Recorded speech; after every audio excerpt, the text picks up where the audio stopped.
আল্লাযীনা ইযা যুকিরাল্লাহ الذين إذا ذكر الله وجلت قلوبهم আল্লাহ বলেন মুমিনের এক নাম্বার গুণ হচ্ছে যার সামনে মালিকের নাম উচ্চারণ হইলে তার দিলটা আটকে ওঠে, তার দিলটা কেঁপে ওঠে। এমন মুসলমানের বড় অভাব। মালিকের নাম ঘোষণা হয়, আল্লাহর নাম ঘোষণা হয়, কিন্তু কয়জন মুমিন আছে যে আমার অন্তরটা কেঁপে ওঠে? এমন মুমিনের অনেক অভাব, এমন মুমিন পাওয়া যায় না। এই জন্য আল্লাহ বলেন মুমিনের এক নম্বর সিফাত, তার সামনে আল্লাহ তাআলার নাম নিলে তার শরীরের লোমগুলা দাঁড়ায় যায়, কারণ সে মনে করে আমাকে ডাকতেছে, আমার সামনে মালিকের নাম উচ্চারণ হয়ে গেছে। এই জন্য দেখবেন মসজিদ থেকে 5 ওয়াক্ত সময় মুয়াজ্জিন সাহেব আযান দেয়, হাইয়া আলাস সালাহ, হাইয়া আলাস সালাহ, হাইয়া আলাল ফালাহ, হাইয়া আলাল ফালাহ। মালিকের নাম ঘোষণা হয়ে যায়। ও যুগলির মুসলমান, নিজেকে প্রশ্ন করি, যখন আল্লাহর নাম স্মরণ হয়ে যায়, ঘোষণা হয়ে যায়, তখন কয়জনের দিলে আল্লাহর নামটা স্মরণ হয়, দিল কেঁপে ওঠে? এরকম কয়জন আছে? এরকম লোকের বড় অভাব। এই জন্যই আমি নিজেকে পরীক্ষা করি যে এক নাম্বার আল্লাহ তাআলা যে বলছেন আল্লাহর নাম ঘোষণা হইলে দিল কেঁপে ওঠে, এই গুণটা আমার আপনার ভিতরে আছে না নাই? এরকম নিজেকে পরীক্ষা করতে হবে। কথা বলেন ঠিক কিনা? যদি আমার ভিতরে এই এক নাম্বার সিফাত থাকে, আমি মনে করব আমি আল্লাহর জান্নাতের যাত্রী হইতেছি, আল্লাহ আমাকে জান্নাতে যাওয়ার জন্য কবুল করতেছে। যদি আমার ভিতরে আল্লাহর নাম আমার সামনে উচ্চারণ হইলে যদি আমার দিলটা কেঁপে ওঠে, চমকে ওঠে, আমি মনে করব যে আল্লাহ আমাকে জান্নাতের জন্য কবুল করতেছেন, আমার দিলটা জান্নাতের জন্য আল্লাহ কবুল করতেছেন। এই জন্য মেরে মুহতারাম, যখনই মালিকের নাম ঘোষণা হয়ে যাবে, মসজিদে এলান হয়ে যাবে, তখন আর বসে থাকতে হবে না, তখন আর বসে থাকতে চলবে না, তখন দৌড়ায়া একেবারে আল্লাহর ঘর মসজিদের দিকে আসতে হবে। কথা বলেন ঠিক কিনা? আমরা জানি ইসলামের সর্বপ্রথম যে যুদ্ধ সংগঠিত হয়েছিল, আবার যে যুদ্ধে মুসলমানরা বিজয় অর্জন করেছিল, ওই যুদ্ধের নাম কি? ওই যুদ্ধের নাম কি? বদর যুদ্ধ। কি যুদ্ধ? বদর যুদ্ধ। বদর যুদ্ধ যখন হয়, সাহাবায়ে কেরাম তারা বিজয় অর্জন করেন। বিজয় অর্জন করার পরে সাহাবায়ে কেরামদের ভিতরে 3টা দল হয়ে যায়। কয়টা দল হয়ে যায়? 3টা দল হয়ে যায়। এক নাম্বার দল, মনোযোগ দিয়ে শুনবেন, এক নাম্বার দল হচ্ছে যুদ্ধের মধ্যে সবচেয়ে গুরুত্বপূর্ণ কাজ হচ্ছে আল্লাহর রাসূলকে তারা পাহারা দিত। কিছু সাহাবায়ে কেরাম তারা রাসূলকে পাহারা দিত, যাতে করে আল্লাহর হাবিবের উপর হঠাৎ করে কোনো আক্রমণ না আসে। এই জন্য তারা ভাগ করে কিছু সাহাবায়ে কেরাম আল্লাহর হাবিবকে তারা পাহারা দিত। 2 নাম্বার, এই বদর যুদ্ধের মধ্যে সাহাবায়ে কেরাম তারা 3 দলে বিভক্ত হয়ে যায়। 1 নাম্বার আমি বললাম যে তারা আল্লাহর হাবিবকে বেষ্টনী দিয়ে রাখছিলেন। সম্মানিত হাজিরিন, আল্লাহ রাব্বুল আলামিন এই সূরা নাজিলের পিছনে যে প্রেক্ষাপট, এই সূরা নাজিল হওয়ার পিছনে কারণ হচ্ছে বদর যুদ্ধে যখন সাহাবায়ে কেরাম তারা যখন বিজয় অর্জন করে তাদের মধ্যে 3টা দলে বিভক্ত হয়ে যায়। এক দল আল্লাহর হাবিবকে তারা ঘেরাও দিয়ে রাখছিল। 2 নাম্বার দল তারা কাফেররা যখন পলায়ন করছে তারা গনিমতের মাল টুকাইতেছে। 3 নাম্বার দল সাহাবায়ে কেরাম রাদিয়াল্লাহু তাআলা আনহুম আজমাইন। 3 নাম্বার দল কাফেররা যখন তারা পরাজয় বরণ করে সাহাবায়ে কেরাম বলে এদেরকে শান্তিতে বাড়িতে পৌঁছানোর জন্য দেওয়া যাবে না। একদল সাহাবীরা তারা কাফেরদের পিছু নিয়া তাদেরকে একেবারে বাড়ি পর্যন্ত লাঠি সোটা দিয়া একদম বাড়ি পর্যন্ত পৌঁছায় দিছে। তো মেরে মুহতারাম, সাহাবায়ে কেরামদের ভিতরে যখন তিনটা দলে বিভক্ত হয়ে যায়, বিভক্ত হয়ে যাওয়ার পরে তারা সবাই সবার কাছ থেকে ফারেক হয়ে তারা যখন একত্রিত হয়, গনিমতের মাল যে পাইছে এই নিয়ে তাদের মধ্যে একটা দ্বন্দ্ব শুরু হয়ে যায়। একদল বলে যারা গনিমতের মাল আহরণ করছে, টুকাইছে, তারা বলে এই গনিমতের মালের মালিক আমরা। আবার যারা আল্লাহর হাবিবকে পাহারা দিছে তারা বলে না না না, আমরা যদি রাসূলকে পাহারা না দিতাম তাহলে তোমরা কি করে বিজয় অর্জন করতে, অতএব গনিমতের মালের মালিক আমরা। আবার ৩ নম্বর দল যারা কাফেরদেরকে তারাই তো গেছিল, তারা বলে না না না, এই গনিমতের মালের মালিক আমরা। অতএব সাহাবায়ে কেরামদের ভিতরে কয়টা দল হয়ে গেল? 3টা দল হয়ে গেল। 3 দল হয়ে তাদের মধ্যে দ্বন্দ্ব সৃষ্টি হয়ে গেল। এইদিকে আল্লাহর হাবিব পেরেশান, কি করা যায়, কি করা যায়। সাহাবায়ে কেরামদের ভিতরে দ্বন্দ্ব দেখা আল্লাহর হাবিব পেরেশানের ভিতরে পড়ে গেলেন। কিন্তু রাসূল তো নিজের পক্ষ থেকে কোনো পয়গাম দিতে জানে না, যতক্ষণ পর্যন্ত মালিকের পক্ষ থেকে পয়গাম না আসে। কথা বলেন ঠিক কিনা? যখন সাহাবায়ে কেরামদের ভিতরে, আপনারা কি আমার কথা বুঝতেছেন? সাহাবায়ে কেরামদের ভিতরে কয়টা দল হইল? 3টা দল। সবারই দলিল ঠিক আছে। যারা মাল কুরাইছে তারা বলতেছে আমরাই তো মালের মালিক। যারা আল্লাহর হাবিবকে পাহারা দিছে তারা বলতেছে আমরাই তো মালের মালিক। যারা কাফেরদেরকে তারাই দেখেছিল তারাও বলে আমরাই তো মালের মালিক। অতএব দলিল 3 দলেরই ঠিক আছে। এইদিকে আল্লাহর হাবিব পেরেশান হয়ে গেলেন। কিন্তু আল্লাহর হাবিবকে তো আমার আপনার রব পেরেশানিতে রাখতে পারেন না।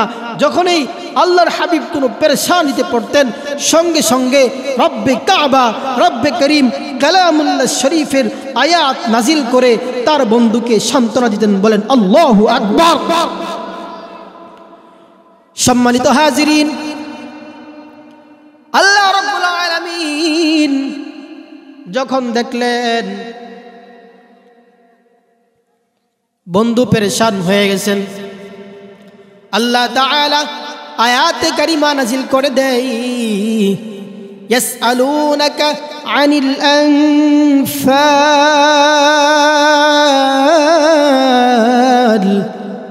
কুলিল আনফালু লিল্লাহি ওয়ার রাসূল। রব্বে কারীম তার বন্ধুকে পেরেশানের ভিতরে দেখা সঙ্গে সঙ্গে আয়াত নাজিল করে দেয়। আর নবী আরবি তিনিও তো কোনো কিছু বলে না যতক্ষণ পর্যন্ত মালিক কোনো কিছু না বলে। কথা বলেন ঠিক কিনা? এই জন্য কবি বলেন মুহাম্মদ হর গজনা গুফতা তানা গুফতা জিবরাইল।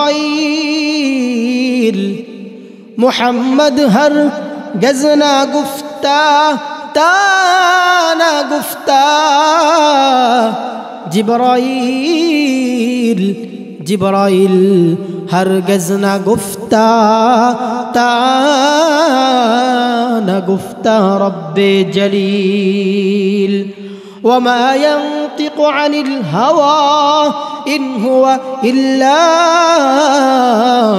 وحي يوحى। الله أكبر বলেন।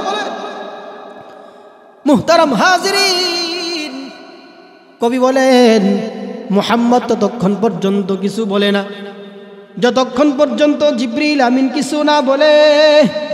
জিবরিল আমিন ততক্ষণ পর্যন্ত কিছু বলে না যতক্ষণ পর্যন্ত রব্বে কাবা কিছু না বলে। এই জন্য রব্বি কাবা রব্বি করিম সঙ্গে সঙ্গে আয়াতে কারিমা নাজিল করে দেয়, ইয়াসআলুনাকা আনিল আনফাল। ও নবী, তারা আপনাকে গনিমতের মাল সম্পর্কে জিজ্ঞাসা করবে। কুল, হে নবী আপনি বলে দিন, আল আনফালু লিল্লাহি ওয়ার রাসূল। সুবহানাল্লাহ বলে আল্লাহ তাআলা বলে, ও পয়গম্বর, ও হাবিব, আপনি জানিয়ে দেন গনিমতের মাল নিয়ে তারা যে পেরেশানির ভিতরে পড়েছে, দ্বন্দ্বের ভিতরে লিপ্ত হয়েছে, এ নিয়ে পেরেশানির বিষয় তাদের না। কারণ এই দুনিয়াতে যত প্রকারের আহকাম, দ্বীনি বিষয়ের যত ফাইসালা, সবগুলার ফাইসালা দিবেন আল্লাহ এবং তার রাসূল। কথা বলেন ঠিক কিনা?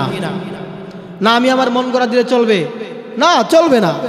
এজন্য বর্তমান সময়ে নবী নাই, নবীর ওয়ারিস উলামায়ে কেরাম আছেন। উলামায়ে কেরাম যে দিক নির্দেশনা আমাকে আপনাকে দিবে, এটাকে উম্মতের গ্রহণ করতে হবে। উলামায়ে কেরাম উম্মতকে যে মেসেজ দিবেন, উম্মতকে সেই মেসেজে গ্রহণ করতে হবে। নিজের মন গড়া জিন্দেগি চালাইলে হবে না। উলামায়ে কেরাম যে মেসেজ, যে মাসআলা যেভাবে বর্ণনা করে, ওইভাবেই আমাকে আপনাকে আমল করতে হবে। কথা বলেন ঠিক কিনা? এই জন্য আল্লাহ তাআলা বলেন, কুলিল আনফালু লিল্লাহি ওয়ার রাসূল। হে নবী, আপনি সাহাবায়ে কেরামদেরকে জানায় দেন, গনিমতের মাল নিয়ে টেনশন করার কোনো কারণ নেই।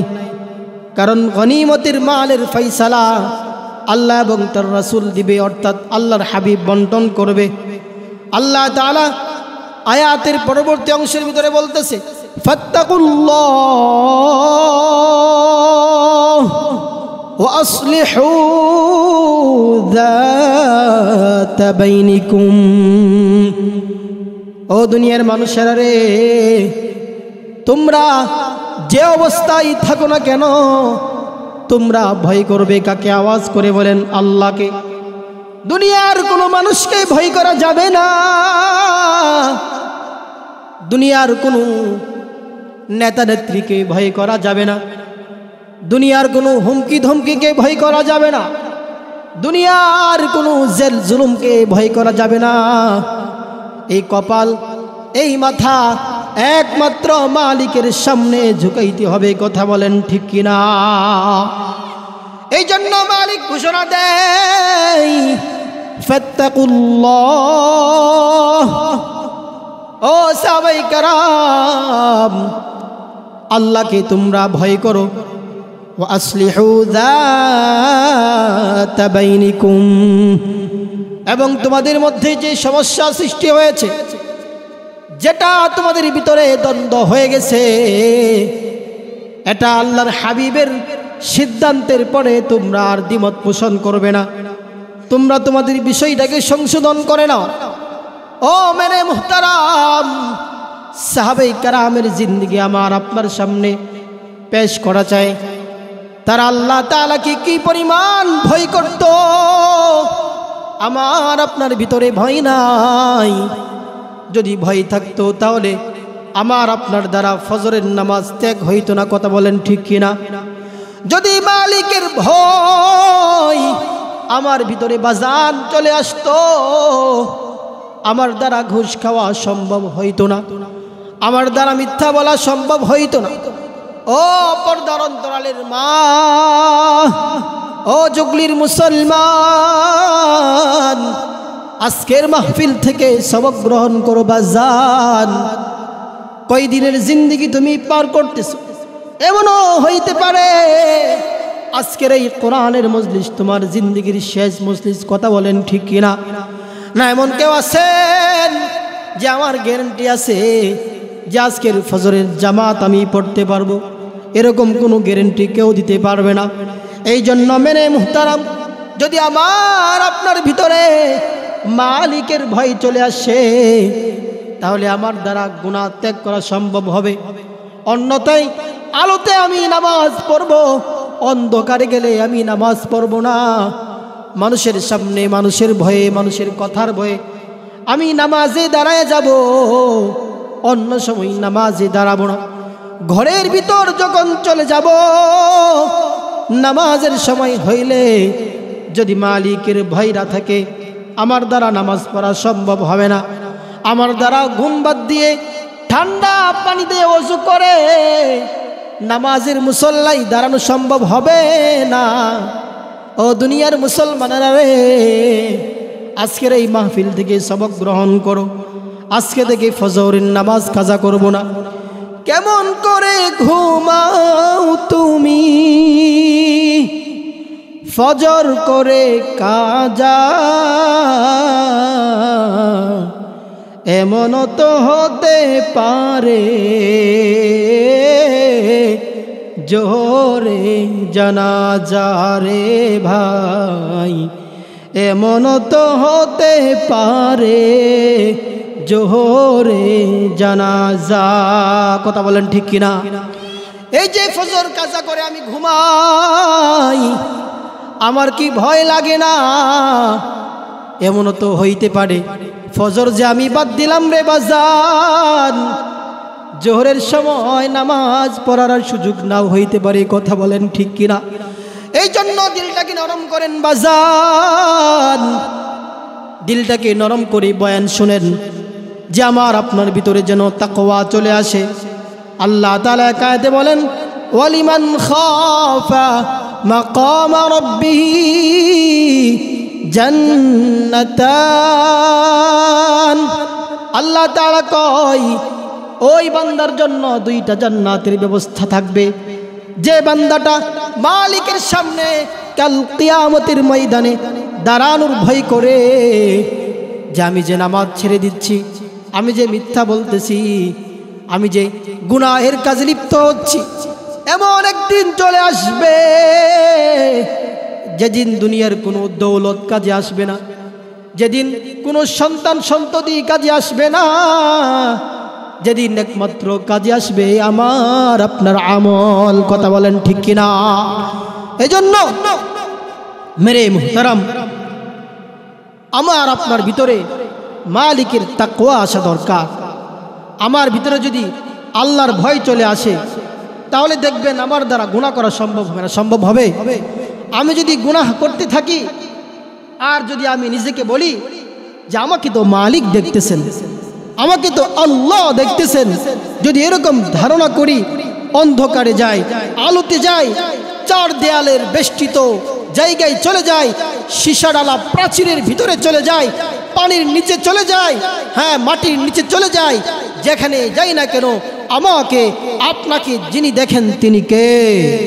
আরো জোরে আওয়াজ করেন, তিনি কে? আল্লাহ। এই জন্য আমার আপনার ভিতরে মালিকের তাকওয়া আসা দরকার। সাহাবায়ে কেরাম তারা আল্লাহ তাআলাকে এত ভয় করতেন, এত ভয় করতেন। আমরা একটা কাহিনী শুনি, একটা ঘটনা শুনি, সাহাবায়ে কেরাম কি পরিমাণ আল্লাহ পাককে ভয় করতেন।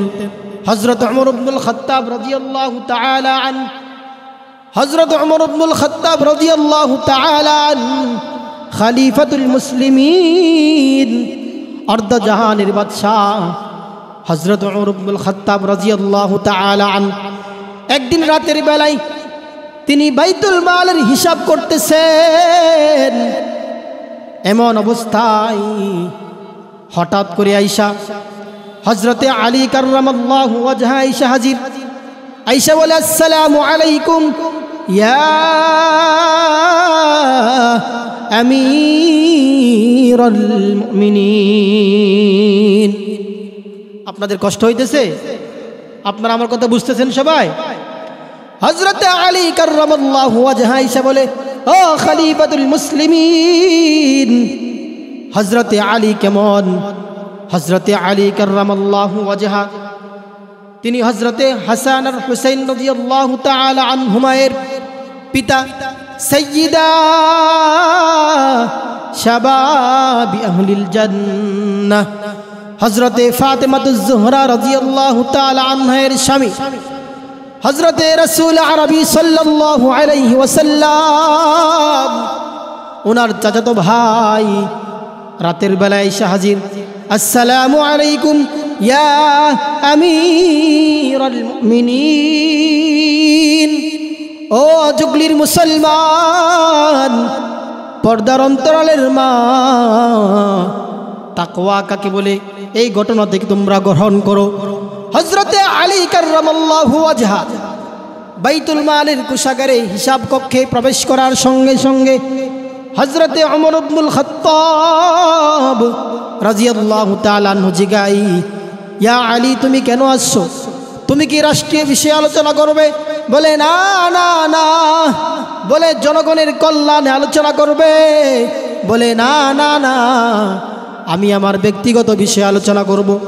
এই কথা বলার সঙ্গে সঙ্গে হযরতে ওমর ইবনুল খাত্তাব, আগেকার যুগে বর্তমান সময়ের মতো বৈদ্যুতিক বাতির ব্যবস্থা ছিল না, তারা ওই সময় কুফি বাতি দিয়ে তারা কাজকর্ম করত। হযরতে ওমর ইবনুল খাত্তাব যখন এই কথা শুনলেন যে ব্যক্তিগত বিষয় নিয়ে আলোচনা করবে, সঙ্গে সঙ্গেই ওমর ইবনুল খাত্তাব বাতিটাকে ফু দিয়া নিভাইয়া দিলেন। আল্লাহু আকবার বলেন। তিনি সঙ্গে সঙ্গেই বাতিটা নিভাইয়া দিলেন। ও জুগলির মুসলমান, তোমার আর আমার ভিতরে কি পরিমাণ তাকওয়া! আর হযরত ওমর ইবনুল খাত্তাব অর্ধ জাহানের বাদশা আলী কাররামাল্লাহু ওয়াজহাকে জিগাইলেন যে আপনি যে আসছেন, আপনি কি আপনার নিজস্ব জরুরতে আসছেন, নাকি আমার কোনো জরুরতে আসছেন, নাকি কোনো রাষ্ট্রীয় জরুরতে আসছেন? উনি যখন বলছেন যে আমার ব্যক্তিগত জরুরত, তখন সঙ্গে সঙ্গে উনি বাতিটা নিভাইয়া দিলেন। কেন নিভাইয়া দিলেন? যেহেতু ব্যক্তিগত আলোচনা, এই জন্য রাষ্ট্রীয় কারাগার থেকে খরচের টাকা দিয়ে কিনা তেল যেটা, এটা ব্যবহার করা ঠিক হবে না।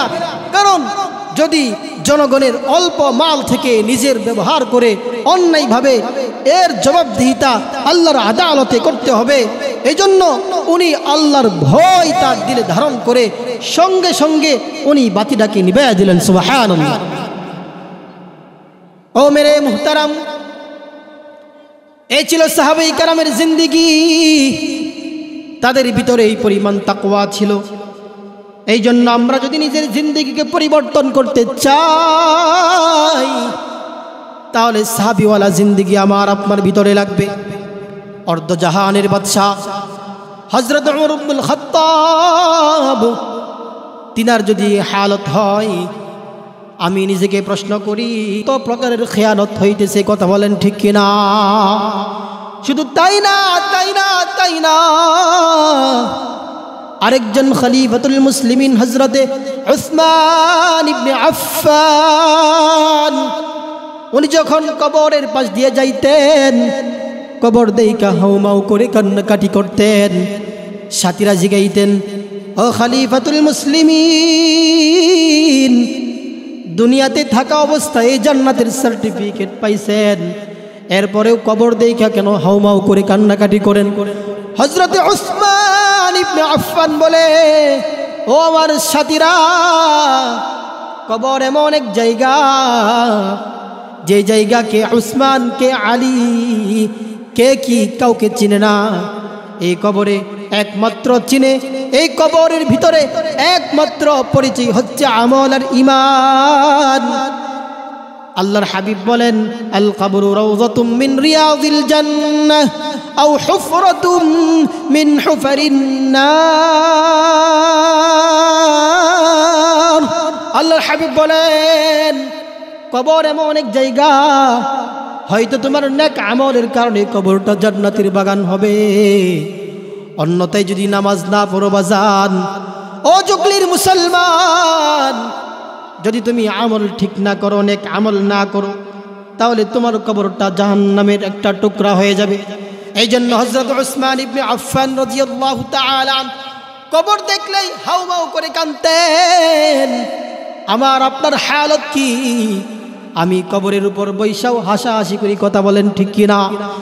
আমার সামনে আমার পিতা নাই, আমার এই হাত দ্বারা আমার পিতাকে দাফন করতেছি, আমার এই হাত দ্বারা আমার মাকে দাফন করতেছি, আমার প্রতিবেশীকে দাফন করতেছি, কিন্তু আমার ভিতরে অনুভূতি নাই। আমি কোনো সময় মনে করি না যে আমাকেও তো একদিন চার পাওয়ালা পালকিতে আরোহণ করতে হবে। ও মেরে মুহতারাম, এজন্য জিন্দিগিটা পরিবর্তন করেন। এই যে জুগলির কেন্দ্রীয় মসজিদের যারা কমিটি, এলাকাবাসী, প্রবাসী ভাইয়েরা এই যে 3 দিন ব্যাপী মাহফিলের আয়োজন করছেন, এটা আমার আপনার জিন্দিগি পরিবর্তনের জন্য। তারা অন্য কোনো নিয়ত করে নাই। ও বাজান, ও পর্দার অন্তরের মা, আজকের এই বয়ান থেকে তুমি যদি তোমার চোখের এক ফোঁটা পানি ফেলাইতে পারো, তোমার ভিতরে যদি সাহাবীদের তাকওয়া অর্জন করতে পারো, তাহলে তুমি একদিকে মারা যাবে, অন্যদিকে জান্নাতের ফেরেশতারা তোমার আত্মাটাকে নিয়ে একেবারে আল্লাহর তৈরি জান্নাতের মেহমান হিসাবে তোমাকে নিয়ে আল্লাহর তৈরি জান্নাতে প্রবেশ করায় দিবে। সুবহানাল্লাহ। আমরা কারা কারা জান্নাতে যেতে চাই? আমরা হাতটা তো দেখাই। নারে তাকবীর, নারে তাকবীর। আল্লাহ সবাইকে জান্নাতে যাওয়ার তৌফিক দান করে, বলেন আমিন। সম্মানিত হাজিরিন, আমি কি আপনাদেরকে কষ্ট দিতেছি? আপনারা আমার কথা বুঝতেছেন সবাই? আমি এলাকায় নতুন মানুষ, বয়স আপনাদের চেয়ে অনেক কম। এরপরেও আল্লাহ তাআলা অনেক দূর সফর করে সকাল 11টায় রওনা দিছি। গতকালকেও মাহফিল ছিল, প্রায় রাত্রে 1টা বাজে ঘুমাইছি। এরপরেও আল্লাহ পাক আপনাদের খেদমতে আমাকে কিছু কথা বলার সুযোগ করে দিয়েছেন। বিশেষ করে আপনাদের খতিব সাহেব আমার অত্যন্ত শ্রদ্ধাভাজন, আমার বড় ভাই। আমি ওনার সাথে কয়েকটা বছর পড়ার সুযোগ হয়েছে। অত্যন্ত বিদগ্ধ আলেম। আপনারা ওনার খেদমতে আছেন, আপনারা জানেন উনি একজন অনেক বড় জ্ঞানী একজন আলেম। আপনারা পেয়েছেন, ওনাকে কদর করবেন, সম্মান করবেন। তো যাই হোক, আমি বলতেছিলাম সাহাবায়ে কেরাম তারা 3 দলে বিভক্ত হয়ে যায়। কথা বলেন ঠিক কিনা? আপনাদের মনে আছে কিনা? আল্লাহ বললেন আল্লাহকে ভয় করো এবং তোমাদের ভিতরে যে সমস্যার সৃষ্টি হয়েছে এটা তোমরা সংশোধন করে নাও। আল্লাহ বলেন ওয়া আতিউল্লাহা ওয়া রাসূলাহু ইন কুনতুম মুমিনিন। আল্লাহ বলেন আল্লাহ এবং তার রাসূলকে অনুসরণ করো যদি তোমরা মুমিন হয়ে থাকো। যদি নিজেকে মুমিন দাবি করে থাকো তাহলে অনুসরণ করতে হবে কাকে? আরো জোরে আওয়াজ করেন, কাকে? আল্লাহকে। তো মেরে মুহতারাম, যদি মুমিন হয়ে থাকো, এবার আসেন আমরা যে নিজেকে মুমিন দাবি করি, আমি কি মুমিন কিনা এটা পরীক্ষা করা দরকার আছে কিনা? আরো জোরে আওয়াজ করেন, আছে কিনা? আল্লাহ তাআলা সূরাতুল আনফালের 2 নম্বর আয়াতের মধ্যে, 2 এবং 3 নম্বর আয়াতের মধ্যে মুমিনের 5টা সিফাত বর্ণনা করতেছেন।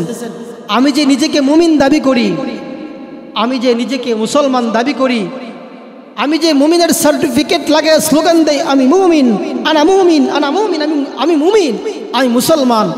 আল্লাহ বলে তুমি শুধু স্লোগান দিলেই হবে না, তোমার ভিতরে এই 5টা সিফাত থাকতে হবে। যদি এই 5টা সিফাত তোমার ভিতরে থাকে তাহলে তুমি পাক্কা মুমিন। তোমাকে আমি সার্টিফিকেট দিয়ে দিলাম, দুনিয়ার সার্টিফিকেট। মেট্রিক পাস করলে, এইচএসসি পাস করলে, পিএইচডি অর্জন করলে, এই সার্টিফিকেট মানুষকে তার সফলতার পথ দেখাইতেও পারে, তার চাকরি হইতেও পারে, নাও হইতে পারে।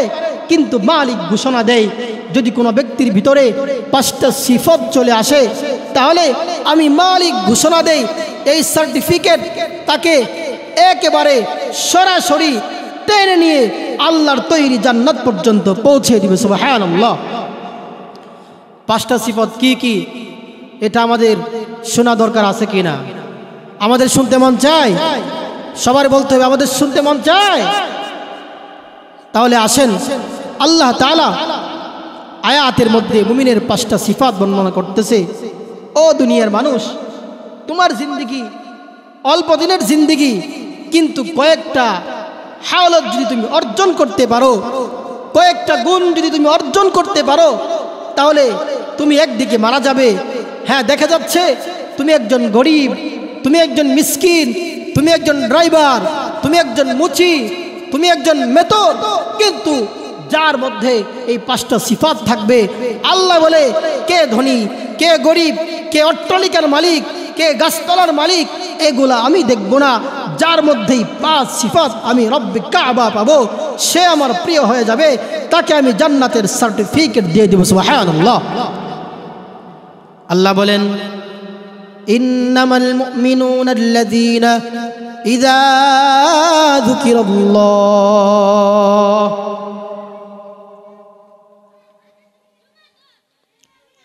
إذا ذكر الله وجلت قلوبهم وإذا تليت عليهم آياته زادتهم إيمانا وعلى ربهم يتوكلون الله أكبر। الله تعالى এই আয়াতের মধ্যে মুমিনের গুণ বর্ণনা করেন।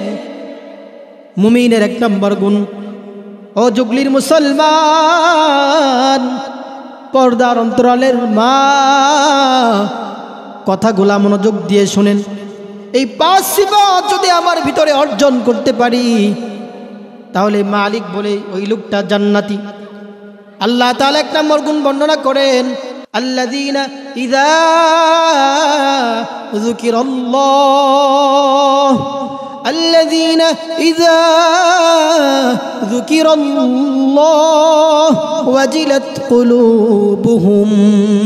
আল্লাহ বলেন মুমিনের 1 নম্বর গুণ হচ্ছে, যার সামনে মালিকের নাম উচ্চারণ হইলে তার দিলটা আটকে ওঠে, তার দিলটা কেঁপে ওঠে। এমন মুসলমানের বড় অভাব। মালিকের নাম ঘোষণা হয়, আল্লাহর নাম ঘোষণা হয়, কিন্তু কয়জন মুমিন আছে যে আমার অন্তরটা কেঁপে ওঠে? এমন মুমিনের অনেক অভাব, এমন মুমিন পাওয়া যায় না। এই জন্য আল্লাহ বলেন মুমিনের 1 নম্বর সিফাত, তার সামনে আল্লাহ তাআলার নাম নিলে তার শরীরের লোমগুলা দাঁড়ায় যায়, কারণ সে মনে করে আমাকে ডাকতেছে, আমার সামনে মালিকের নাম উচ্চারণ হয়ে গেছে।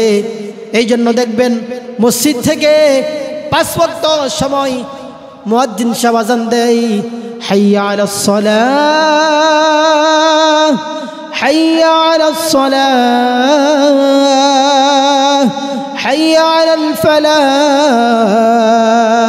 হাইয়া আলাল ফালাহ। মালিকের নাম ঘোষণা হয়ে যায়। ও যুগলির মুসলমান, নিজেকে প্রশ্ন করি, যখন আল্লাহর নাম স্মরণ হয়ে যায়, ঘোষণা হয়ে যায়, তখন কয়জনের দিলে আল্লাহর নামটা স্মরণ হয়, দিল কেঁপে ওঠে? এরকম কয়জন আছে? এরকম লোকের বড় অভাব। এই জন্যই আমি নিজেকে পরীক্ষা করি যে 1 নম্বর আল্লাহ তাআলা যে বলছেন আল্লাহর নাম ঘোষণা হইলে দিল কেঁপে ওঠে, এই গুণটা আমার আপনার ভিতরে আছে না নাই? এরকম নিজেকে পরীক্ষা করতে হবে। কথা বলেন ঠিক কিনা? যদি আমার ভিতরে এই 1 নম্বর সিফাত থাকে, আমি মনে করব আমি আল্লাহর জান্নাতের যাত্রী হইতেছি, আল্লাহ আমাকে জান্নাতে যাওয়ার জন্য কবুল করতেছে। যদি আমার ভিতরে আল্লাহর নাম আমার সামনে উচ্চারণ হইলে যদি আমার দিলটা কেঁপে ওঠে, চমকে ওঠে, আমি মনে করব যে আল্লাহ আমাকে জান্নাতের জন্য কবুল করতেছেন, আমার দিলটা জান্নাতের জন্য আল্লাহ কবুল করতেছেন। এই জন্য মেরে মুহতারাম, যখনই মালিকের নাম ঘোষণা হয়ে যাবে, মসজিদে এলান হয়ে যাবে, তখন আর বসে থাকতে হবে না, তখন আর বসে থাকতে চলবে না, তখন দৌড়ায়া একেবারে আল্লাহর ঘর মসজিদের দিকে আসতে হবে। কথা বলেন ঠিক কিনা? সম্মানিত হাজরিন, বিশিষ্ট তাবিঈ আব্দুল্লাহ ইবনে মুবারক রাহমাতুল্লাহি আলাইহি, যুগের বড় আলেম, আল্লাহর নাম ঘোষণা হইলে যে মানুষের দিল কেঁপে ওঠে, আল্লাহর কাজ দেখলে, আল্লাহর নাম শুনলে মানুষের দিল যে কেঁপে ওঠে, এই ঘটনা শুনলে আমরা বুঝতে পারবো হযরত আব্দুল্লাহ ইবনে মুবারক রাহমাতুল্লাহি আলাইহি, যুগের বড় আলেম, উনি অনেক বড় তাবিঈ ছিলেন। আল্লাহ তাআলা ওনাকে ধন দৌলতের মালিক বানাইছিলেন। আল্লাহ তাআলা ওনার দ্বারা দ্বীনের বড় খেদমত নিছেন। একদিন হঠাৎ করে তিনার ইন্তেকাল হয়ে যায়। ইন্তেকাল হয়ে যাওয়ার পরে ওই যুগের আল্লাহর গোলাম ওনাকে স্বপ্নে দেখলেন উনি জান্নাতে পায়চারি করতেছে। বলেন আল্লাহু আকবার। আব্দুল্লাহ ইবনে মুবারক রাহমাতুল্লাহি আলাইহিকে দেখলেন উনি জান্নাতে পায়চারি করতেছে। ওই গোলাম জিগাইলেন, ও আব্দুল্লাহ ইবনে মুবারক, যে পরিমাণ আমল করছো মনে হয় আমল অনুযায়ী জান্নাত পেয়েছো। আব্দুল্লাহ ইবনে মুবারক বলে, না না না, যে পরিমাণ আমল করছি এই পরিমাণ জান্নাত আমি পাই নাই। আমার চেয়ে বড় জান্নাত পেয়েছে এক কামার যে সারাদিন লোহা পিটাইতো, সে আমার চেয়ে বড় জান্নাতের মালিক হয়ে গেছে। সুবহানাল্লাহ। হযরত আব্দুল্লাহ ইবনে মুবারক এই কথা বলার পরে ওই আল্লাহর গোলামের ঘুম ভেঙে যায়। ওনার মনে কৌতূহল জাগে, আব্দুল্লাহ ইবনে মুবারক এত বড় আলেম, এরপরে উনার চেয়ে কামারের জান্নাত বড় হয়ে গেছে। উনার মনে প্রশ্ন আসছে কিনা, আসে কিনা, আমাদের মনেও তো প্রশ্ন আসতেছে। এক বেটা লোহা পিটাই, তার জান্নাত কি করে বড় হইল? ওই লোক ঘুম ভেঙে যাওয়ার পরে সে পেরেশান হয়ে গেলেন, কি আমলের কারণে কামারের জান্নাত বড় হয়ে গেল আমার জানা দরকার। আমরা তো বর্তমান সময়ে দুনিয়াবি কোনো কাজ করার জন্য আমরা একে অপরের সাথে মাশওয়ারা করি, পরামর্শ করি, কিন্তু আখিরাতের জিন্দেগি, আমার নামাজটা কি করে সুন্দর হয়, আমার জিকিরটা কি করে সুন্দর হয়, আমার নেক আমলটা, আমার রোজাটা কি করে রাখলে সুন্দর হয়, মালিক পছন্দ করে, এরকম মাশওয়ারা আমরা করি না। করি কি? করি না, কোনো সময় করি না। কিন্তু ওই যুগের মানুষ যারা ছিল গো, তারা নেক আমল কিভাবে সুন্দর হয় এই জন্য তারা মানুষের দ্বারে দ্বারে দৌড়াইতো। আল্লাহর গোলাম তার দিলে প্রশ্ন আছে, আব্দুল্লাহ ইবনে মুবারকের জান্নাতের চেয়ে কামারের জান্নাত কিভাবে বড় হইল, কোন আমলের কারণে বড় হইল, আমার জানা দরকার। ওই লোক সকালবেলা ঘুম থেকে উঠা হাঁটতে হাঁটতে ওই কামারের বাড়িতে চলে যায়, গিয়া বাইর থেকে সালাম দেয়, আসসালামু আলাইকুম, আসসালামু আলাইকুম। ওই কামারের স্ত্রী পর্দার ভিতর থেকে বলে, কে গো তুমি আসছো? বলে, আমি একজন আলেম। বলে, কেন আসছো? বলে, তোমার স্বামী কি আমল করতো আমাকে বলো। স্ত্রী সে হাসি দিছে, কারণ সে বলে, একজন আলেম সে আসছে জিগাইতে আমার স্বামী কি কাজ করতো। আমার স্বামীর তো কোনো নেক আমল ছিল না, সে সারাদিন লোহা পিটাইতো, দাও কাছি কোদাল কোন্তি এগুলা বানাইতো, তার কোনো নেক আমল ছিল না। আল্লাহর গোলাম আলেম বলে, না না না, তোমার স্বামীর জান্নাত আব্দুল্লাহ ইবনে মুবারকের জান্নাতের চেয়ে বড় হয়ে গেছে। কি আমলের কারণে জান্নাত বড় হইছে আমার জানা দরকার। তুমি গোপন কইরো না, তুমি আমাকে জানায় দাও। স্ত্রী বলে, তার দুইটা গুণ ছিল, দুইটা গুণ থাকার কারণে আমার মনে হয় আল্লাহ তাআলা তাকে বড় জান্নাতের মালিক বানায় দিছে। সুবহানাল্লাহ বলেন। এক নম্বর গুণ, ওই কামার দিনের বেলায় প্রচণ্ড তাপের কারণে কাজকর্ম করতে পারত না। দিনের বেলায় প্রচণ্ড গরমের কারণে সে লোহা পিটাইতে পারত না, এই জন্য সে রাতের বেলায় লোহা পিটাইতো, দাও কাছি বানাইতো। তবে তার যে কামারের যে দোকানটা ছিল এই জায়গা থেকে আব্দুল্লাহ ইবনে মুবারক রাহমাতুল্লাহি আলাইহি ওনার বাসার একেবারে কাছে ছিলেন।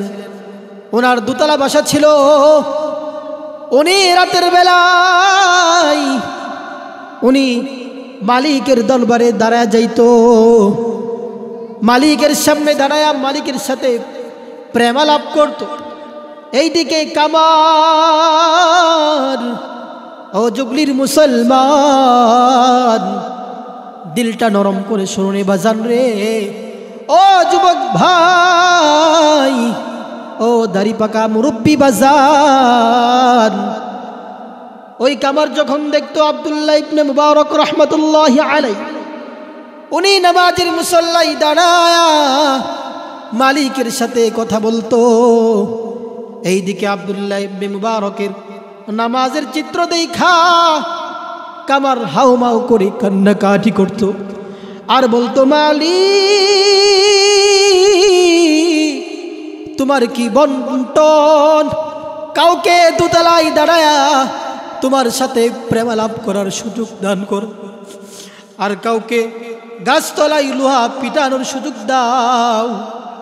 আমি যদি আব্দুল্লাহ ইবনে মুবারকের মতো ধনওয়ালা হইতাম, রাতের বেলায় লোহা না পিটায়া তোমার দরবারে সিজদাই মাথাটা নোয়া দিতাম। আল্লাহু আকবার। আর জুড়ে বলেন আল্লাহু আকবার। ও জুগলির মুসলমান, তুমি কোথায় আর আমি কোথায়? ওই কামার রাতের বেলায় লোহা না পিটাইলে পরিবার চলতো না, এই কারণে লোহা পিটাইতো আর আব্দুল্লাহ ইবনে মুবারককে দেখা কান্নাকাটি করত আর বলতো, মালিক তোমার কি বন্টন, কেউ রাতের বেলায় সাদে দাঁড়ায় নামাজ পড়ে তোমার সাথে প্রেম আলাপ করে, আবার কেউ একদম একটা ছোট্ট ঘরের ভিতরে আগুনের পারে বৈশা লোহা পিটাই। এই যে তার দিলের একটা আবেগ, এই আবেগ মালিকের কাছে খুব পছন্দনীয় ছিল। ও জুগলির মুসলমান, আল্লাহ তাআলা আমাকে কত ফুরসত দিয়েছেন, সুযোগ দিয়েছেন। আমার কোনো কাজ নাই, এরকম অনেক মুসলমান আছে কোনো কাজ কর্ম নাই, দেখবেন শাসটলে বৈশা শুধু শুধু অনর্থক কথা বলে, এরকম লোক আছে না নাই? আরো জোরে আওয়াজ করেন, আছে না নাই? কিন্তু দেখবেন আমার আপনার মতো বহু মানুষ কাজ থাকার কারণে মালিকের সামনে মাথাটাকে নোয়াইতে পারে না। এই জন্য ওই কামার তার আমলটা মালিকের কাছে বড় পছন্দ হয়েছে। 2 নাম্বার কোন ছিল? ওই কামার মসজিদে যখন আজান হয়ে যাইতো, কিতাবের মধ্যে আছে হাতুড়ি উপরে উঠাইছে তো উঠাইছে, মসজিদ থেকে আজান হয়ে গেলে এই হাতুড়িয়ার সামনের দিকে আনতো না। আল্লাহু আকবার। এই হাতুড়িয়ার সামনের দিকে আনতো না বাজান, হাতুড়ি পিছনের দিকে ফালাইয়া দিত। তোমার আমার অবস্থা কি? আজান হইতেছে তো আজান হইতেছে, আমি আমার কাজে ব্যস্ত, আমি যে নামাজ পড়ি না। ও পর্দার অন্তরালের মা, তোমার পায়ে 2টা হাত রাইখা বলি গো মা, আজকের থেকে নিয়ত করো তুমি নামাজ ধরো মা, কারণ তুমি যদি নামাজি হয়ে যাও তোমার সন্তানটা নামাজি হয়ে যাবে। আল্লাহু আকবার। সন্তান যদি নামাজি হয়ে যায় তাহলে এই সন্তান মারা যাওয়ার পরে তোমার জন্য দোয়া করবে, রব্বির হামহুমা রব্বির হামহুমা কামা রব্বায়ানি সগীরা। ওই সন্তানটা তোমার জন্য দোয়া করবে তুমি যখন মারা যাবে। এই যে জুগলির মাদ্রাসা, এই মাদ্রাসায় তোমার সন্তানটাকে দিয়ে দাও। এই সন্তান সূরা ইয়াসিনের তেলাওয়াত করবে, এই সন্তানটা তুমি যখন মারা যাবে দুনিয়ার সমস্ত মানুষ তোমাকে রেখে চলে যাবে, কিন্তু দেখবেন সন্তান তোমার কবরের পাশে বৈশা, তোমার মাথার কাছে বৈশা তেলাওয়াত করবে ইয়াসিন ওয়াল কুরআনিল হাকীম ইন্নাকা লামিনাল মুরসালিন। আল্লাহু আকবার বলেন। ও জুগলির মুসলমান, বলতেছিলাম ওই যে কামার আজান হয়ে গেলে হাতুরিয়ার সামনের দিকে আনতো না, পিছনে ফালাইয়া দিত আর বলতো মালিক। দুনিয়ার সবাই জানে যে আমি লোহা পিটায় খাই, কিন্তু মালিক তুমি তো জানো দুনিয়ার সমস্ত মানুষ আমাকে কামার বলে, কামার বলে, কিন্তু আমি মালিক তোমার সামনে কামার হিসাবে কাল কিয়ামতের ময়দানে উঠতে চাই না, চাই না। কাল কিয়ামতের ময়দানে আমি তোমার গোলাম হয়ে উঠতে চাই। আল্লাহু আকবার। আমি তোমার সামনে গোলাম হয়ে উঠতে চাই, গোলামের পরিচয় নিয়ে উঠতে চাই। কারণ দুনিয়ার জিন্দেগিতে কেউ চেয়ারম্যান, কেউ মেম্বার, কেউ নেতা, কেউ প্রজা, কেউ বাদশাহ, কেউ জুতা সেলাই করে খায়, কেউ গাড়ি চালায় খায়, কেউ মেতরের কাজ করে খায়, কিন্তু আমলের বেলায় ওই গোলাম, ওই কামার বলে মালিক। দুনিয়ার পরিচয় ভিন্ন হইতে পারে, কিন্তু আমি তোমার কাছে একটা পরিচয় চাই। এই পরিচয়টা হচ্ছে কাল কিয়ামতের ময়দানে আমাকে তুমি গোলাম বলে ডাক দিবে। গোলাম আয় আয় আয় আয়। আল্লাহু আকবার। এমন গোলাম আমার আপনার হওয়ার দরকার আছে কি না? আওয়াজ করে বলেন। মালিক যদি আমাকে কাল কিয়ামতের ময়দানে ডাক দেয় গোলাম, দুনিয়াতে ঠান্ডা পানি দিয়ে ওযু করে নামাজ পড়ছিলে গোলাম, দুনিয়াতে কষ্ট করে গাড়ি চালাইতে আজান হয়ে গেলে গাড়ি বন্ধ করে নামাজে দাঁড়ায়া যাইতি, দুনিয়াতে মানুষ তোকে অনেক কিছু বলতো, কিন্তু মানুষের কথাকে উপেক্ষা করে নামাজকে কাজা করতে না। এ গোলাম আয় আয় আয়, আজকে আর তোকে দুনিয়ার মতো কষ্ট করতে হবে না। আজকে তুই আমার মেহমান হয়ে, আমার ক্ষুদ্র দি হাত দ্বারা তৈরি আমার জান্নাতের মেহমান তোরে বানায় দিলাম। আল্লাহু আকবার। ও মেরে মুহতারাম, এই যে কামার, তার এই যে দুইটা গুণ। এক নম্বর গুণ, সে নামাজের আজান হয়ে গেলে সে আর ছোটাছুটি করতো না, সে আর কাজে বিলম্ব করতো না, নামাজ থেকে দূরে থাকতো না। দুই নম্বরে সে নেক আমল দেখে, আল্লাহর কোনো কাজ দেখে, আল্লাহর নাম শুনলে তার দিলটা কেঁপে উঠত। এই যে কেঁপে ওঠার কারণে আল্লাহর গোলামকে আল্লাহ তাআলা যুগের বড় আলেম আব্দুল্লাহ ইবনে মুবারকের চেয়ে আল্লাহ তাআলা বড় জান্নাতের মালিক বানায় দিয়েছেন। সুবহানাল্লাহ। আরো জোরে বলেন সুবহানাল্লাহ।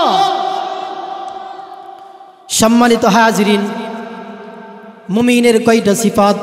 আওয়াজ করে বলেন কয়টা সিফাত? আরো জোরে আওয়াজ করেন কয়টা সিফাত?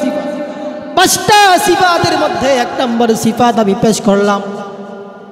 দুই নম্বর সিফাত, ওয়া ইযা তুলিয়াত আলাইহিম আয়াতুহু, ওয়া ইযা তুলিয়াত আলাইহিম আয়াতুহু জাদাতহুম ঈমানা। দুই নম্বর সিফাত বলে আল্লাহ রাব্বুল আলামিন যে মুমিনের দুই নম্বর গুণ হচ্ছে, মুমিনের সামনে কালামে পাকের তেলাওয়াত করা হইলে মুমিনের দিল, মুমিনের ঈমান বৃদ্ধি পায়, মুমিনের ঈমানের ভিতরে তারাক্কি হয়। শুধু তাই না কোরআন এমন অনেক মুজিজা, যে মুজিজা যে কোরআনের তেলাওয়াত শুধু মুমিনকে মুমিন বানায় বিষয়টা এমন নয়, কাফেরকে পর্যন্ত ইমানদার বানায় দেয়। কথা বলেন ঠিক কিনা? আরো জোরে আওয়াজ করেন ঠিক কিনা? হযরতে ওমর ইবনুল খাত্তাব, আপনারা ঘটনা জানেন, উনি গেছিলেন, সবাই জিকির করেন, লা ইলাহা ইল্লাল্লাহ, লা ইল্লাল্লাহ, লা ইলাহা ইল্লাল্লাহ, লা ইলাহা ইল্লাল্লাহ। জুড়ে মুহাব্বতের সাথে লা ইলাহা ইল্লাল্লাহ, লা ইলাহা ইল্লাল্লাহ। মুহাব্বতের সাথে লা ইলাহা ইল্লাল্লাহ, লা ইলাহা ইল্লাল্লাহ, লা ইলাহা ইল্লাল্লাহ, লা ইলাহা ইল্লাল্লাহু মুহাম্মাদুর রাসূলুল্লাহ সাল্লাল্লাহু আলাইহি ওয়াসাল্লাম। আপনাদের কষ্ট হচ্ছে? সম্মানিত হাজিরিন, আল্লাহ রাব্বুল আলামিন মুমিনের 2 নম্বর সিফাত বর্ণনা করতেছেন, ওয়া ইযা তুলিয়াত আলাইহিম আয়াতুহু জাদাতহুম ঈমানা। মুমিনের সামনে যখন আল্লাহর কালাম তেলাওয়াত করা হয় তখন মুমিনের ঈমান বৃদ্ধি পায়। আমি নিজেকে নিজে প্রশ্ন করব যে কালামে পাকের তেলাওয়াত শুনলে আমার ঈমান বৃদ্ধি হয় কিনা? কই শুধু মুমিনের ঈমান বৃদ্ধি পায় তাই না, এই কালামে পাকের এমন মুজিজা, আল্লাহর হাবিব সাল্লাল্লাহু আলাইহি ওয়াসাল্লাম দিনের বেলায় দিনের দাওয়াত দিতেন, কোরআনের দাওয়াত দিতেন। কাফের মুশরিকরা আবু জাহেল, উতবা, শাইবা আল্লাহর রাসূলের উপর আক্রমণ করত, অত্যাচার করত, কিন্তু রাতের বেলায় যখন আল্লাহর হাবিব নামাজে দাঁড়ায় যাইতেন, আবু জাহেল যে নিজেই বলতো যে মুহাম্মদের তেলাওয়াত শোনা যাবে না, সে নিজেই গিয়া কান লাগায়া আল্লাহর হাবিবের কোরআনের তেলাওয়াত শুনতো। সুবহানাল্লাহ। কোরআন এমন এক মুজিজা, এই কোরআনের তেলাওয়াত কাফের শুনলে কাফের মুসলমান হয়ে যাইত। আল্লাহু আকবার। কাফেররা এক পর্যায়ে তারা সিদ্ধান্ত গ্রহণ করলো, যেহেতু কাফেররা মুহাম্মাদের কোরআনের জন্য পাগল, এই জন্য তারা মাশওয়ারা করলো যে আমরাও একটা কোরআন তৈরি করব, কোরআন বানাবো। তারা ওই যুগের বড় কবি ছিল লাবিদ, তার ডাইকে আনলো, আনার পরে তাকে বলল যে তুমি মুহাম্মাদের মতে কোরআন বানালো। সে আরবের বড় কবি ছিল, তাকে মুহাম্মদ আরবির কাছে নিয়ে গেছে। নিয়ে যাওয়ার পরে, কারণ সে নিজে নিজে বানাইতে পারতেছে না, তাকে নিয়ে গেছে মুহাম্মদ আরবির কাছে সাল্লাল্লাহু আলাইহি ওয়াসাল্লাম। ওনার কাছে নিয়ে যাওয়ার পরে লাবিদ বলে, মুহাম্মদের কাছ থেকে অল্প কিছু তেলাওয়াত শুনে লই, শোনার পরে কোরআন বানাইতে সহজ হবে। আল্লাহ তাআলা আল্লাহর হাবিবকে এমন এক মুজিজা দিয়েছিলেন যে রাসূলের কালামে পাকের তেলাওয়াত শুনলে কাফের মুসলমান হয়ে যেত। সুবহানাল্লাহ। ওই লাবিদ, কাফেররা তাকে নিয়ে গেছে আল্লাহর হাবিবের কোরআন শুনে কোরআন বানানোর জন্য। কিন্তু যখন আল্লাহর হাবিবের কাছ থেকে কালামে পাকের তেলাওয়াত শুনলো, তেলাওয়াত শোনার পরে ওই কবির ভিতরে এই পরিমাণ প্রভাব সৃষ্টি হয়েছে, সে আল্লাহ হাবিবের তেলাওয়াত শুনে সে গেছিল কাফেরদের পক্ষ থেকে কোরআন বানাইতে। কিন্তু রাসূলের পক্ষ থেকে কালামে পাকের তেলাওয়াত শুনে ওই লাবিদ কবি বলে যে এটা দুনিয়ার কোনো মানুষের কথা না, এটা স্বয়ং রব্বে কাবার কথা। অতএব উনি সত্য নবী, ওনাকে মিথ্যা প্রতিপন্ন করা যাবে না। এই বলে তিনি সঙ্গে সঙ্গে আল্লাহর হাবিবের কাছে কালেমা পড়ে মুসলমান হয়ে যায়। ও জুগলির মুসলমান, কাফের নবীর তেলাওয়াত শুনে মুসলমান হয়ে যায়। আমি কোরআন তেলাওয়াত শুনলে আমার ঈমান বৃদ্ধি পায় না, আমি কোরআনের ব্যাখ্যা শুনলে, কোরআনের আলোচনা শুনলে আমার আমল করতে মন চাই না। বোঝা গেল আমার কপালটা পোড়া, আমার জিন্দেগি খুব ভালো না, আমার জিন্দেগি খারাপ জিন্দেগি। এই জন্য কোরআনের তেলাওয়াত বেশি বেশি করা দরকার আছে কি না? আরো জোরে আওয়াজ করেন, আছে কি না? বর্তমান সময়ে কোরআনের তেলাওয়াত নাই, কোরআন থেকে আমরা দূরে সরে গেছি। এমন একটা সময় ছিল ফজরের পরে প্রত্যেকটা ঘরে মা বোনেরা কালামে পাকের তেলাওয়াত করতো। কথা বলেন ঠিক কিনা? কালামে পাকের তেলাওয়াত কত মধুর, যতই শুনবেন ততই মজা লাগবে বাজার। এই জন্য কোরআনকে গ্রহণ করেন। কোরআনকে যদি গ্রহণ করতে পারি বাজার, আমার জিন্দগি সফল হয়ে যাবে, আমার ঈমান বৃদ্ধি পাবে, আমার নেক আমল করতে সহজ হবে। আমরা যে মুসলমান নিজেকে দাবি করি, শ্রেষ্ঠ উম্মত দাবি করি, এর পিছনে কারণটা কি আমরা নিজেরাই জানি না। কথা বলেন ঠিক কিনা? আমরা যে নিজেদেরকে খাইর উম্মত দাবি করি, খাইর উম্মত কিভাবে হইলাম? উত্তম শ্রেষ্ঠ উম্মত হওয়ার পিছনে বড় বড় যে কারণ, এর মধ্যে অন্যতম কারণ হচ্ছে আল্লাহ তাআলা আমাকে আপনাকে কোরআনের দৌলত দান করেছেন। বলেন সুবহানাল্লাহ। আল্লাহ বলেন, লাউ আনজালনা হাযাল কুরআনা আলা জাবালিন লারাআইতাহু খাশিআন মুতাসাদ্দিআন মিন খাশিয়াতিল্লাহ। আল্লাহু আকবার।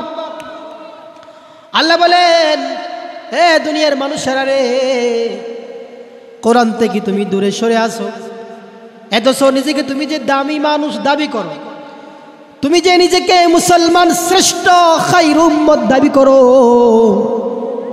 এর পিছনে কারণটা কি জানোনি রে? জানোনি? এর পিছনে কারণ হচ্ছে, বড় বড় কারণগুলোর মধ্যে একটা কারণ হচ্ছে আল্লাহর দেওয়া নিয়ামত কালামুল্লাহ শরীফ। কথা বলেন ঠিক কিনা? কারণ এই কোরআনকে আল্লাহ তাআলা পাহাড়কে বলছিলেন গ্রহণ করার জন্য, পাহাড় থরথর করে কাঁপতে শুরু করছিল। কথা বলেন ঠিক কিনা? আসমানকে আল্লাহ তাআলা বলছিলেন, ও আসমান, তুমি আমার আমানতকে গ্রহণ করো। আসমান বলে, মালিক, আমার দ্বারা সম্ভব না। জমিনকে বলছে, জমিন ফেটে চৌচির হয়ে যায়। কিন্তু জালেম মানুষ, জালেম মবুজ মানুষ, আল্লাহ তাআলা অপর আয়াতে বলেন যে এই জালেম মানুষরা, এই জাতিরা, তারা কালামুল্লাহ শরীফকে গ্রহণ করছে। গ্রহণ করার কারণে আল্লাহ তাআলা পাহাড়ের চেয়ে, জমিনের চেয়ে, আসমানের চেয়ে, ফেরেশতাদের চাইতেও এই মানুষদের দাম আল্লাহ তাআলা বাড়ায় দিয়েছেন। সুবহানাল্লাহ। এই জন্য মেরে মুহতারাম, কোরআনের তেলাওয়াত লাজিম করতে হবে। আমি যদি সকাল বিকাল তেলাওয়াত করি, তাহলে এই কোরআন কাল কিয়ামতের ময়দানে আমার জন্য সুপারিশকারী হবে। যেদিন কোনো কবরে কোনো বাধি থাকবে না, যেদিন আমল ছাড়া কোনো গতি থাকবে না, ওই দিন কোরআন এবং হাদিসের মধ্যে আছে রোজা, কোরআন এবং রোজা আমাকে বলবে, আল্লাহকে বলবে, মালিক ও আরশের মালিক, আপনার বান্দাকে আপনি জানেননি? সে তো এমন এক বান্দা যে সকাল বিকাল আপনার কোরআন তেলাওয়াত করত, যে সকাল বিকাল আপনার কোরআনকে চুমাইতো, যে সকাল বিকাল আপনার কোরআন বুকে ধারণ করত। এই জন্য মেরে মুহতারাম, আল্লাহ তাআলা মুমিনের 2 নম্বর সিফাত বলেন, ওয়াইদা তুলিয়াত আলাইহিম আয়াতুহু জাদাতহুম ঈমানা। আল্লাহু আকবার। আল্লাহ বলেন, ও মুমিনরা রে, তোমরা যদি মুমিনের 2 নম্বর সিফাত অর্জন করতে চাও তাহলে বেশি করে কোরআন তেলাওয়াত করো। কারণ মুমিনের সিফাত হচ্ছে, মুমিনের সামনে কোরআন তেলাওয়াত করা হইলে মুমিনের ঈমান বাড়ে। আল্লাহ তাআলা এরকম বহু নজির দুনিয়ার ভিতরে পেশ করছেন। আমরা বহু ঘটনা শুনেছি। শুধু মুমিনের ঈমান বৃদ্ধি পায় তাই না, কালামুল্লাহ শরীফের তেলাওয়াত শুনলে কাফের পর্যন্ত মুসলমান হয়ে যায়। আমরা ইতিহাস জানি। হযরত ওমর ইবনুল খাত্তাব রাদিয়াল্লাহু তাআলা আনহু, উনি গেছিলেন আল্লাহর হাবিবের কল্যাণের জন্য। আমরা এই ঘটনা জানি কি জানি না? এই কথা বলেন, আমরা শুনছি কিনা? আল্লাহর হাবিবের কল্যাণের জন্য গেছিলেন। পথিমধ্যে উনি কালামুল্লাহ শরীফের তেলাওয়াত শুনছিলেন। তাহা মা আনজালনা আলাইকাল কুরআন লিতাশকা। আল্লাহু আকবার। উনি কোরআনে পাকের তেলাওয়াত শুনে উনি নিজেকে কন্ট্রোল করতে পারে নাই। উনি দৌড়ায়, আপনারা লম্বা ঘটনা জানেন, উনি ওনার বোনকে বললেন, আমি ওই মুহাম্মদের ইসলাম গ্রহণ করতে চাই, যে মুহাম্মদের কোরআন এত মধুর, যে কোরআনের তিলাওয়াত এত সুন্দর, ওই মুহাম্মদের কল্লা আমি আর নিব না, ওই মুহাম্মদের ইসলাম আমি গ্রহণ করতে চাই। আল্লাহু আকবার। হযরত ওমর ইবনুল খাত্তাব রাদিয়াল্লাহু তাআলা আনহু কাফের অবস্থায় কালামুল্লাহ শরীফের তিলাওয়াতের আসরে মুসলমান হয়ে যায়। কিন্তু আমি আপনি কি মুসলমান হইলাম, মুসলমান নিজেকে দাবি করলাম, আমার ভিতরে কোরআন নাই, আমি কোরআনকে মুহাব্বত করি না, আমি কোরআন শুনলে আমার ঈমান বৃদ্ধি পাই না, কোরআনের আলোচনা করলে আমল করার মনে চাই না। কথা বলেন ঠিক কিনা? এই জন্য আজকের এই মাহফিল থেকে আমাকে নিয়ত করা দরকার যে আমি কোরআনের তিলাওয়াত বেশি বেশি করব। ও পর্দার অন্তরালের মা, তুমি তোমার কোরআনকে তোমার সঙ্গী বানাও। তুমি যদি কোরআন ওয়ালা হয়ে যাও, তোমার সন্তানটা আল্লাহ ওয়ালা হয়ে যাবে। তুমি যদি নিজে সৎ হয়ে যাও, তোমার সন্তানটা সৎ হয়ে যাবে। তুমি যদি মিথ্যা ছেড়ে দাও, তোমার সন্তানটাকে তুমি মিথ্যা না বলার জন্য আদেশ করতে পারবে। আর একজন মা যদি, একজন নারী যদি সে সৎ হয়ে যায়, একজন নারী পারে একটা সমাজকে পরিবর্তন করতে, একজন নারী পারে একটা পরিবারকে পরিবর্তন করতে, একজন নারী পারে তার সন্তানকে, তার মেয়েকে একজন সত্যবাদী ছেলে, একজন সত্যবাদিতা মেয়ে হিসেবে বানাইতে। কথা বলেন ঠিক কিনা? কিন্তু বর্তমান সময়ে মহিলাদের ভিতরে মিথ্যার সৈলাভ অনেক বেশি। তারা দেখবেন কথায় কথায় মিথ্যা বলে। কথা বলেন ঠিক কিনা? দেখবেন তারা চুগলখড়ি বেশি করে। ও পর্দার অন্তরালের মা, আবার আমার কথায় কেউ কষ্ট নেবেন না। আপনি যদি সৎ হয়ে যান, আপনার সন্তানটা সৎ হয়ে যাবে। এরকম বহু নজির দুনিয়াতে আছে। হযরত আব্দুল কাদের জিলানী রহমতুল্লাহি আলাইহি, ওনার নাম আমরা শুনছি কিনা? জোরে আওয়াজ করেন, শুনছি কিনা? আরো জোরে আওয়াজ করেন, শুনছে কিনা?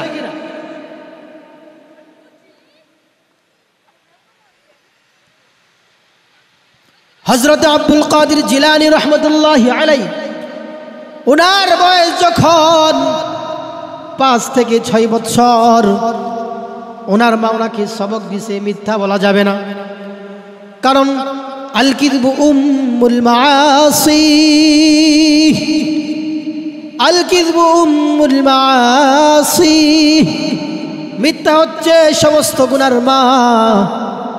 কারণ মিথ্যা যখন একটা বলে, এই মিথ্যাকে ঢাকার জন্য দেখবেন আরো শত মিথ্যা বলতে হয়, কথা বলেন ঠিক কিনা? এরপরও মিথ্যাকে ঢাকতে পারে না। ও জুগলির মুসলমান, ও পর্দার অন্তরালের মা, তোমাদের পায়ে হাত ধরে বলি বাজান, আজকের এই ঘটনা থেকে সবক গ্রহণ করি। হযরত আব্দুল কাদের জিলানী রহমতুল্লাহি আলাইহি কিতাবের মধ্যে পাওয়া যায়, ওনার বয়স যখন 5 থেকে 6 বছর, ওনাকে ওনার মা পাঠাইছে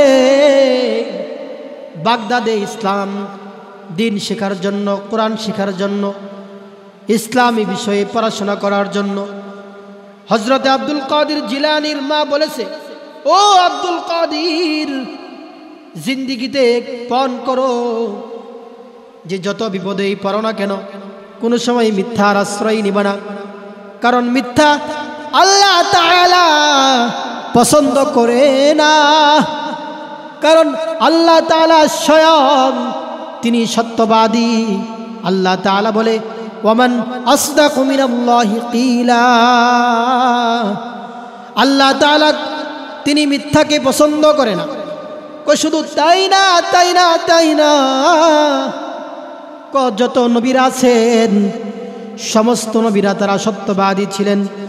আল্লাহ তাআলা কালামে পাকে ঘোষণা দেয়, ওয়াজকুর ফিল কিতাবি ইব্রাহিম ইন্নাহু কানা সিদ্দীকান নাবিয়্যা। আল্লাহ বলে পয়গম্বর ইব্রাহিম তিনি সত্যবাদী ছিলেন। আল্লাহ তাআলা বলে পয়গম্বর ইসমাঈল সত্যবাদী ছিলেন। ওয়াজকুর ফিল কিতাবি ইসমাঈল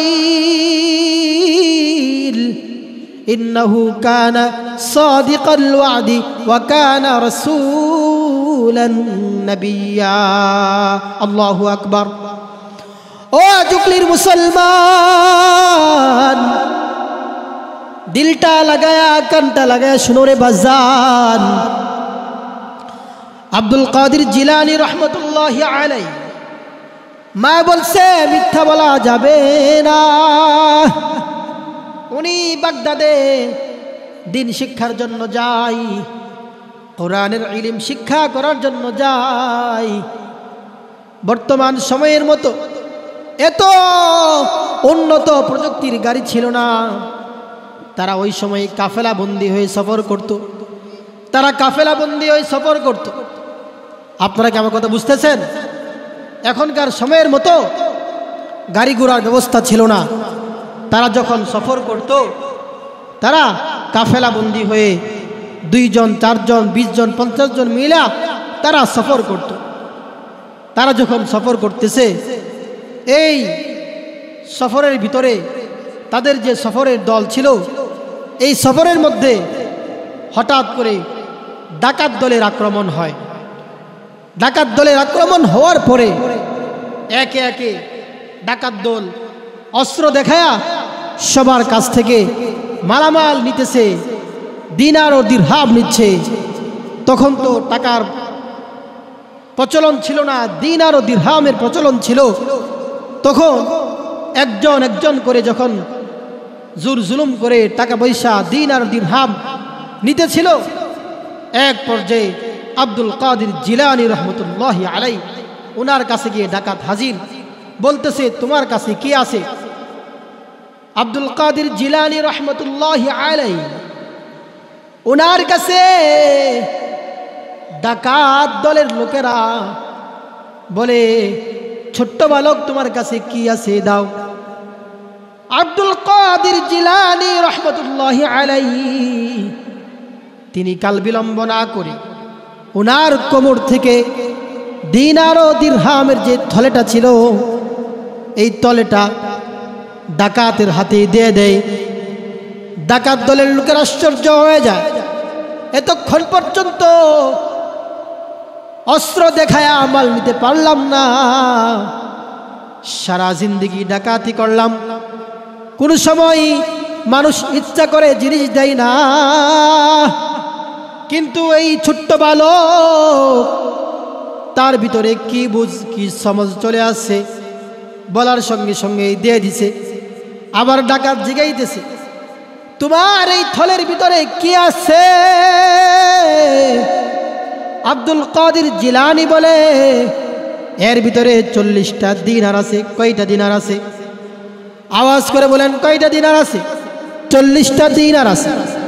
ডাকাতের দলেরা লোকেরা তার আশ্চর্য হয়ে যায় যে সারা জীবন ডাকাতি করলাম, জোর জুলুম করেও জিনিসপত্র পাওয়া যায় না, বলার আগেই কেন সে দিয়ে দিল, মিথ্যার আশ্রয় নিল না।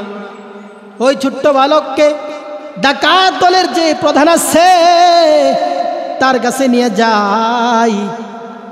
নিয়ে যাওয়ার পরে, কারণ তারা বিশ্বাস করতেছে না এই থলের ভিতরে যে 40 দিনার আছে, কারণ 40 দিনারের অনেক দাম ছিল তখনকার সময়ে। ডাকাত দলের কাছে প্রধান যে তার কাছে নিয়ে যায়। নিয়ে যাওয়ার পরে ডাকাত দলের প্রধান আব্দুল কাদের জিলানীকে জিগাই, ও বালক, ও আল্লাহর গোলাম, তোমাকে বলার সঙ্গে সঙ্গেই তুমি মিথ্যার আশ্রয় নিলা না কেন? সে বলে, আমি জানি মিথ্যা মালিক পছন্দ করে না, আর আমার মা আমাকে বলছে যে জিন্দিগিতে যত প্রকারের যত ধরনের মুসিবত আসুক না কেন, কোন সময় মিথ্যার আশ্রয় নেওয়া যাবে না, কারণ মিথ্যা পছন্দ করেন না কে? আরো জোরে আওয়াজ করেন, কে? আল্লাহ মিথ্যাকে পছন্দ করে না। আব্দুল কাদের জিলানী রহমতুল্লাহি আলাইহি ওনার কাছ থেকে যখন ডাকাতের লোকেরা এরকম সত্যবাদিতার হালত দেখলো, ওই ডাকাত দলের লোকেরা কিতাবের মধ্যে পাওয়া যায় প্রত্যেকটা মানুষ সঙ্গে সঙ্গে তওবা করে সারা জিন্দেগির জন্য তারা ডাকাতি ছেড়ে দেয়। সুবহানাল্লাহ বলে, আরো জোরে বলেন সুবহানাল্লাহ। ও মেরে মুহতারাম, কিতাবের মধ্যে পাওয়া যায় এই যে লোকগুলা তারা যে ডাকাতি ছেড়ে দিয়েছিল, শুধু তাই না, এই ডাকাত দলের লোকেরা কিতাবের মধ্যে পাওয়া যায় প্রত্যেকটা লোক মৃত্যুর আগে খাস আল্লাহর ওলি হয়ে তারা দুনিয়া ত্যাগ করেছে। সুবহানাল্লাহ। এই জন্য মেরে মুহতারাম, সমাজের প্রত্যেকটা মহিলা যদি ঠিক হয়ে যায় তাহলে তার সন্তানাদি তারা ঠিক হয়ে যাবে। এই জন্য মুহতারাম হাজরিন, মেহমান চলে আসছে, কথা লম্বা করা যাবে না। আমি বলছিলাম মুমিনের 5টা গুণ যদি আমার আপনার ভিতরে চলে আসে তাহলে আমার দ্বারা আমাকে আল্লাহ তাআলা জান্নাতের সার্টিফিকেট দিবেন। এর মধ্যে 1 নম্বর গুণ আমি বলছি, তার সামনে মালিকের নাম উচ্চারণ হইলে দিলটা কেঁপে ওঠে।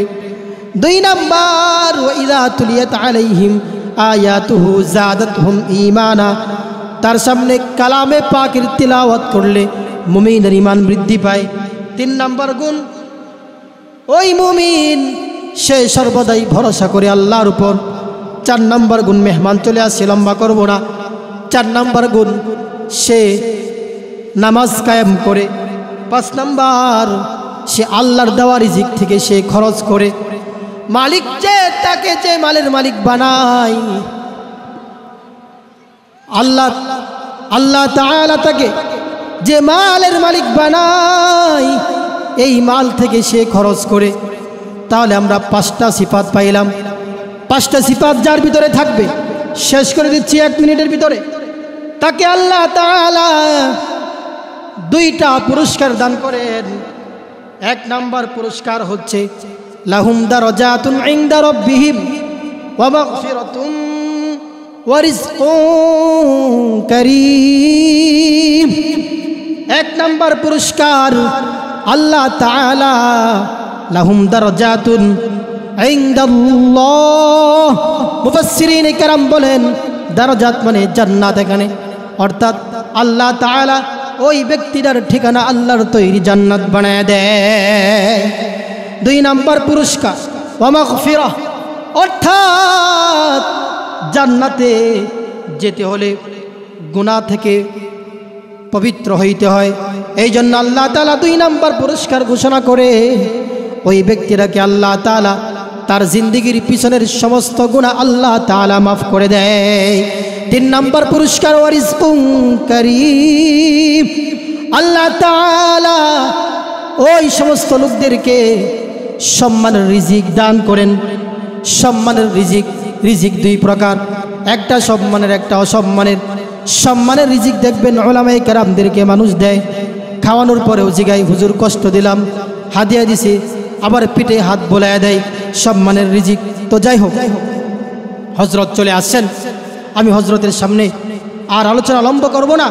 আমি যে কথাগুলা বললাম, মুমিনের যে 5টা সিফাত বর্ণনা করলাম আর যে পুরস্কারগুলা আলোচনা করলাম, আল্লাহ রাব্বুল আলামিন আমাকে আপনাকে জুগলির প্রত্যেকটা মুসলমান নরনারীকে এই 5টা সিফাত অর্জন করে জান্নাতে যাওয়ার সার্টিফিকেট নিয়ে আল্লাহর তৈরি জান্নাতের মেহমান হওয়ার তৌফিক দান করুন।